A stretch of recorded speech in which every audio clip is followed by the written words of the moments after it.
this meeting of the House Education Committee meeting to order. I would like to remind everyone to make sure that your cell phones are silenced. Guests, you can sign up to speak for or against the legislation. Should be a sign-up seat in the back. I will advise guests that additional testimony is at the chair's discretion based on time restraints and information that's already been presented by previous people testifying. No signs are permitted in the committee rooms, and proper decorum is expected, or you will be asked to leave the meeting room.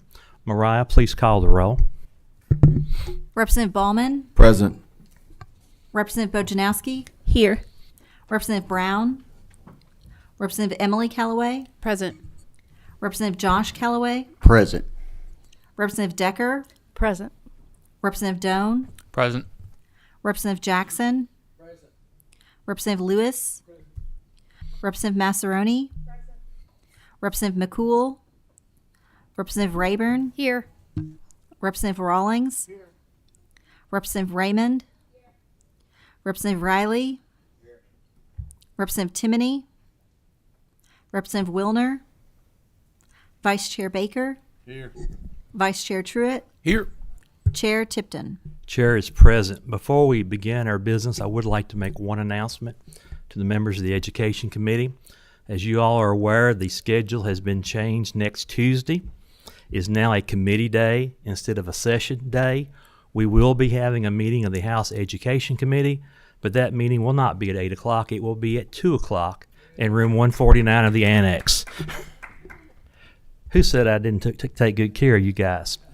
All right. The first item, or the only item on the agenda today, is Senate Bill 6, an act relating to post-secondary institutions.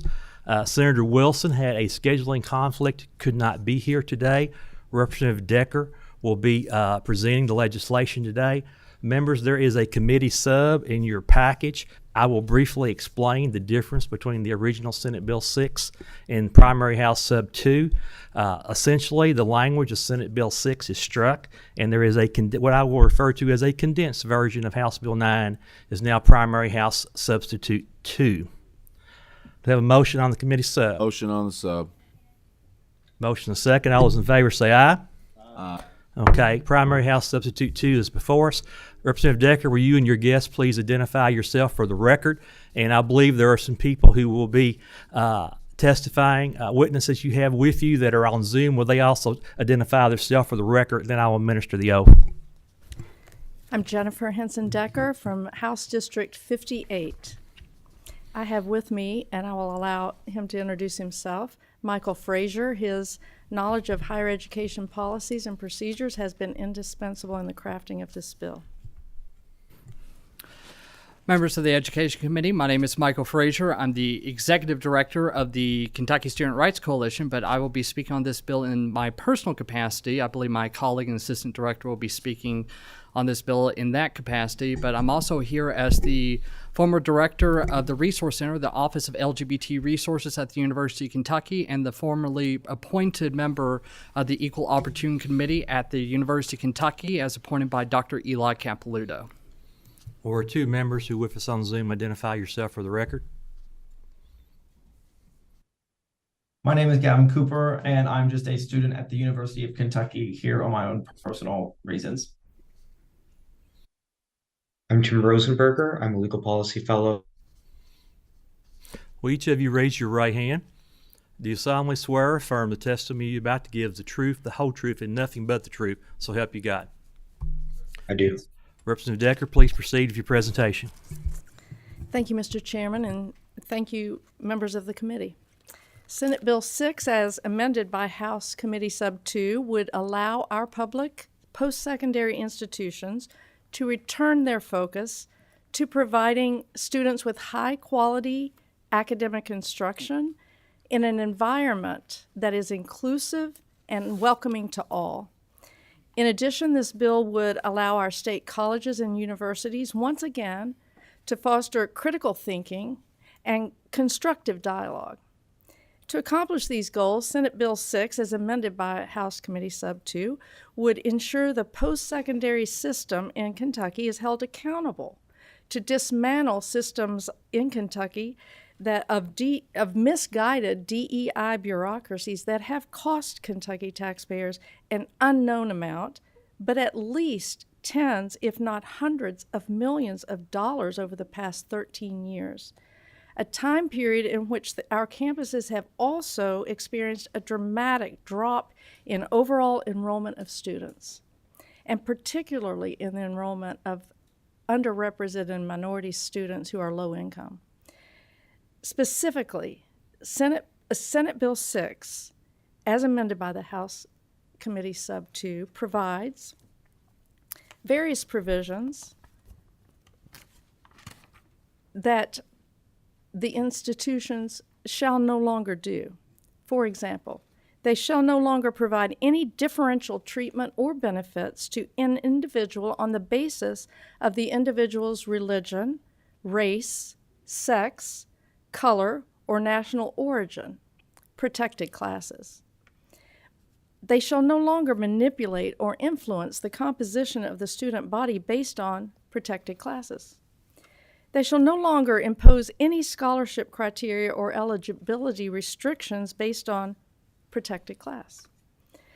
They shall no longer provide preferential consideration for vendors, contractors, or other transactors based on a protected class. They shall not make student housing assignments based on a protected class, with the exceptions of single-sex housing and needs-based access. They shall no longer initiate an investigation of a bias incident without attorney certification. They shall not hold a bias incident hearing without attorney certification.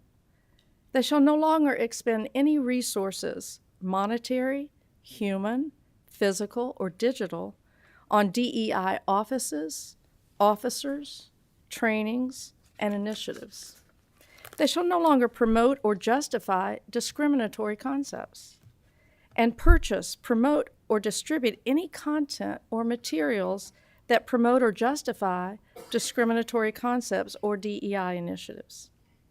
They shall not compel, solicit, or consider any pledge or statement on an applicant's experience with a view on religion, race, sex, color, or national origin.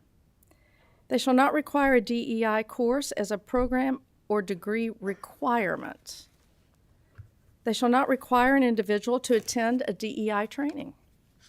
They shall not require or encourage an individual to endorse a political or social viewpoint, or provide differential treatment or benefits on that basis.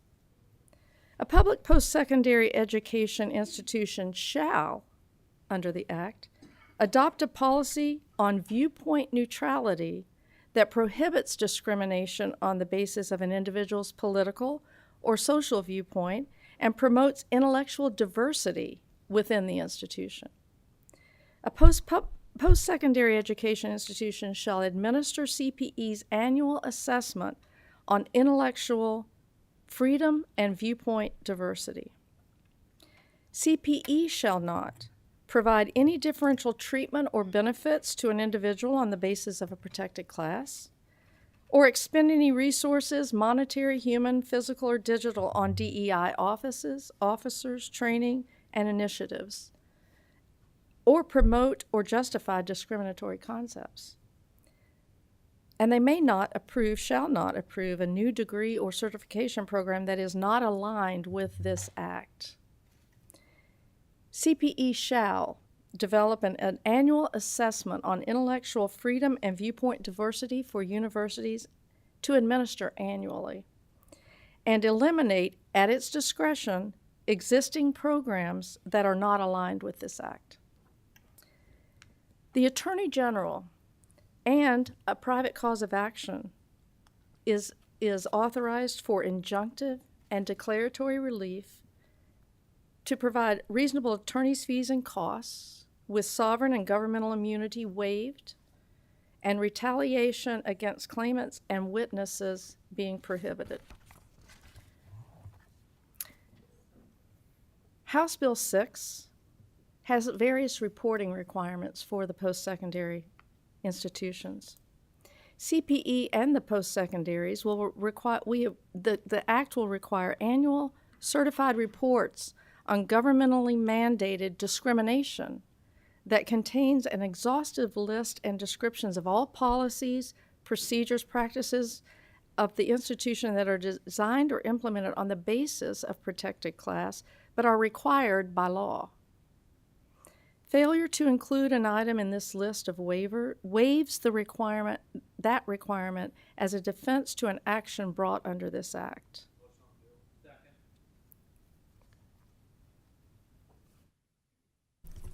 We have a motion on the bill and a second. We do have several people who have identified themselves to speak on the record, pro and con, but go ahead and proceed with your presentation, Representative Decker. Okay. The CPE and the post-secondary universities and colleges have a one-time report due on the implementation of this Act that contains designated items that are required. And the post-secondary schools have 6 one-time reports on historic employment data of DEI employees. There are specific terms defined in the Act: bias incident, differential treatment or benefits, discriminatory concepts, diversity, equity, and inclusion initiatives as specifically defined that we are talking about, and resources is defined. That is an overview of the Act, Mr. Chairman. Thank you, Representative Decker. We have had 2 other individuals join us by Zoom. Rabbi Lithigan and Mr. Butcher, if you all will identify yourself for the record, and then I will administer the oath to you. Rabbi Shlomo Litvin, Chairman of Kentucky Jewish Council and Rabbi at the Chabad Jewish Student Center at the University of Kentucky. All right. Mr. Butcher, are you there? Yes, thank you. Jonathan Butcher. I'm the Will Skillman Senior Fellow in Education at the Heritage Foundation. Please both raise your right hand. Do you swear or affirm the testimony you're about to give is the truth, the whole truth, and nothing but the truth, so help you God? I do. All right, thank I you. do affirm. Rabbi Lifkin, I believe you have a tight schedule, so we'll ask you to go first. Thank you so much.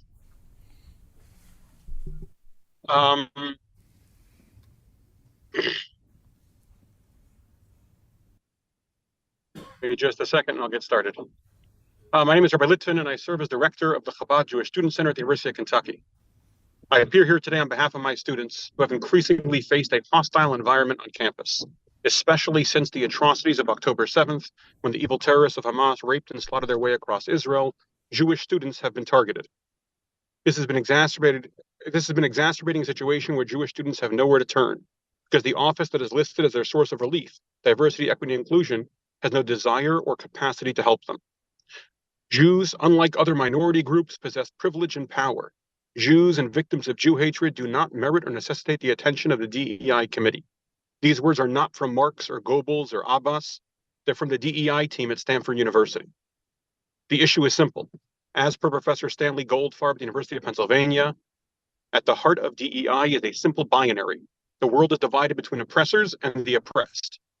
This ideology, based on perception rather than morality, feeds directly into nearly every anti-Semitic conspiracy theory in history. Jewish leaders have long acknowledged this issue. Abe Foxman, the former director of the Anti-Defamation League, said DEI can't be fixed, while David Harris of the AJC describes it as developed to eliminate bias, but sadly creates bias. We have seen this writ small at universities across Kentucky. At WKU, posters called for the genocide of Jews were ignored, while at U of L, campus rallies praising the rapists and killers of October 7th and calling for further violence against Jews were ignored by the offices of DEI. At UK, when a former employee threatened to bomb the Jewish Student Center, it was ignored and downplayed by the university, while reports of harassment, vandalization, and threats were also ignored. I celebrate every attempt to ensure that anyone is welcome on a college campus in Kentucky. DEI offices are not accomplishing that. The ideology of DEI demonizes those who succeed. The Jewish people have always had only two choices: succeed or slaughter. Under DEI, Jewish students are, as they were historically, cast as a scapegoat and made to pay for sins they did not commit. Please support the bill before you and support Jewish students. Thank you for your presentation today, Rabbi. Next, I'm going to call on Mr. Rosenberger, if you'll please give your presentation. Thank you. Thank you, Chairman Tipton, Vice Chairs Baker and Truitt. Thank you, distinguished members of the committee, for giving me this opportunity to share my thoughts on the alarming impacts of DEI bureaucracies at our nation's institutions of higher learning. I work on legal issues and education policy with the Manhattan Institute. Recently had my own lived experience with the dire state of campus discourse. I'm now all the toxic climate fostered by the new DEI religion. It scares students and professors into compliance, lest they run beyond the latest politically incorrect frontier and have their futures threatened by illiberal mobs. As my educational career has crossed 6 degrees, 4 states, and 2 continents, I've seen the bad ideas that crashed onto our coasts a decade ago seep towards America's heartland and invade states like Kentucky. This past April, I was finishing my legal studies at Stanford. I invited a federal appeals court judge to speak to a student group he led and was horrified by the ill treatment he received at the hands of a jeering mob.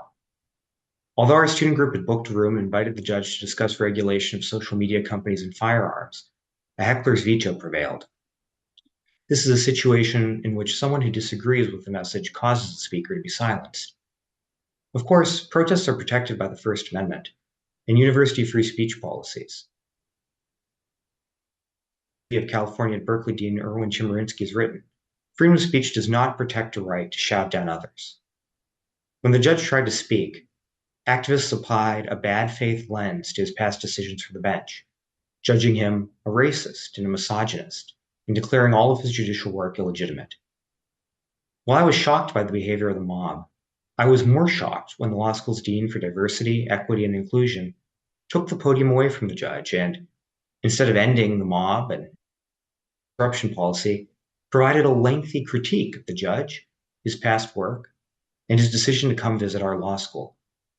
Under the auspices of the DEI agenda, a vocal minority of students shut down the event because they wanted to hear neither the judge's reasoning in his decisions nor his broader analysis of developments in American law.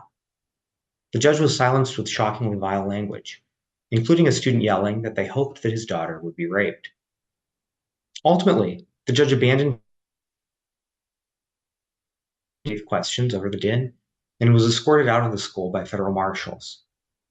In the months that followed, the law school issued statements that purported to reinforce the commitment to free speech, but disciplined no disruptors and has taken no steps to end the tentacles of the DEI bureaucracy.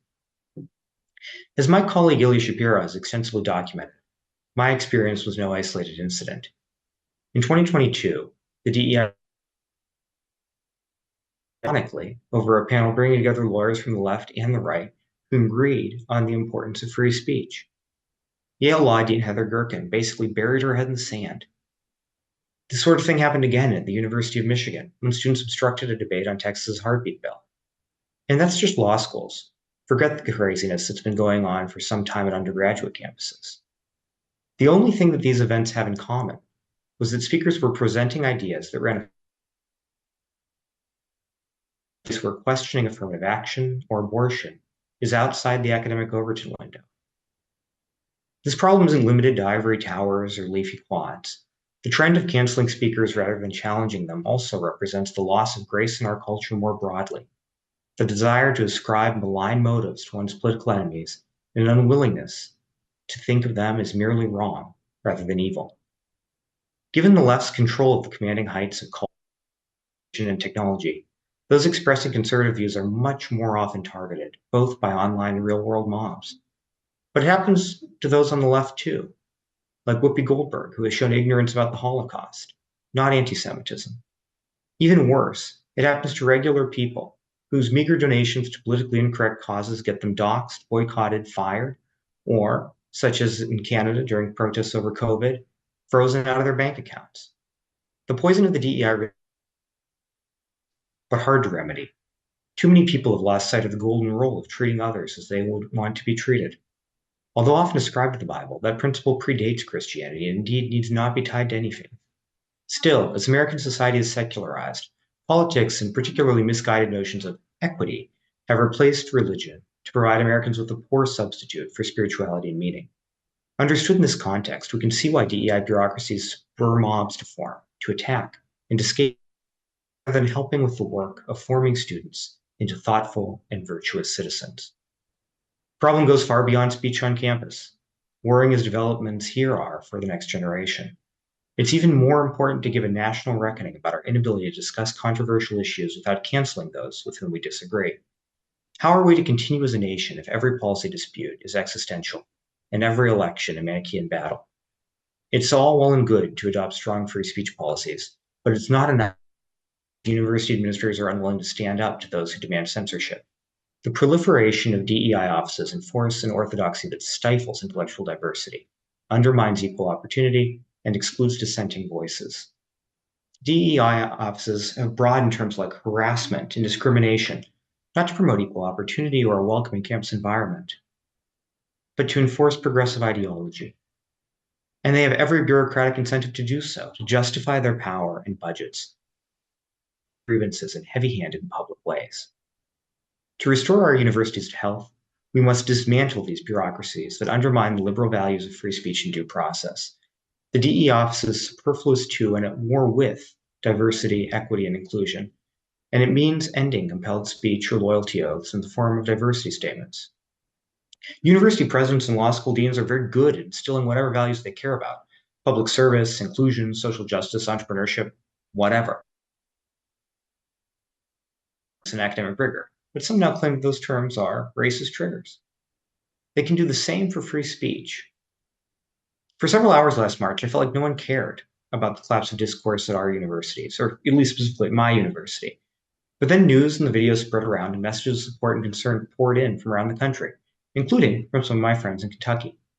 Kentucky is positioned to lead, but it is not going out on a limb. Other states, including Texas and Florida, have passed the same issues Kentucky's bill is seeking to fix. Kentucky's bill is particularly thoughtful and nuanced. It reflects your state's long-standing history of educational excellence and legislative moderation. The work at our universities cannot be done from within, so we need external controls from legislatures like you. We can't look to Washington, and we can't look to Congress to fix this problem. We also need exogenous shocks, like the boycott of Yale for clerk judges led by Fifth Circuit Judge Jim Ho, and we need public exposure. There's still a long way to go before universities return to their mission of seeking truth and knowledge, and law schools return to their goal of teaching future lawyers to uphold the rule of law. We are now rising to meet this need, and Kentucky has a unique chance through this bill to be a beacon for the rest of the nation. Thank you. Thank you, Mr. Rosenberg.